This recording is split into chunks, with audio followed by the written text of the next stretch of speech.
I first saw that cartoon 25 years ago, and that's when I knew I wanted to be a magician.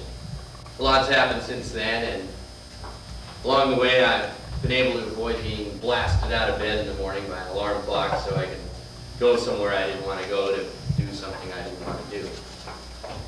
When people know that you have an interest in magic, they rush to tell you anything they come across that smacks of the occult or the supernatural. I'd like to show you an example of one incident that I was able to investigate, and fortunately, at least I think, partially solved, but I'll let you be the judge of that. Started here in Aspen when a neighbor of mine told me about a friend who lived down valley in the Salt. This friend was convinced that his house was haunted. The couple had bought the home about 4 months earlier. They didn't have any kids, but the wife was expecting.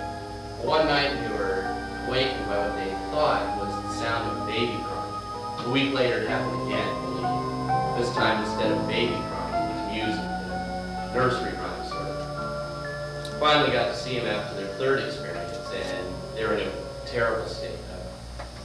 Did some research and discovered that the prior owners had a small child who died at the tender age of 2. Well, visiting the house, I asked the couple if there had been anything left behind by any of the prior owners. They said no, but gave me permission to look around. Well, in a dark corner of the crawl space in the attic, I found some dusty children's records and this kid's record player. I asked the couple if the stuff was theirs. They said they'd never seen it before. I told them about the phenomena of poltergeist and that I suspected the kid's junk to be the cause of the trouble. With their permission, I removed the stuff from their home, and to this day, they've never been bothered by ghostly sounds in the night. This is the record player. It's just a record player, but I think there's something no longer living that's still attracted to it. I'll show you what it is.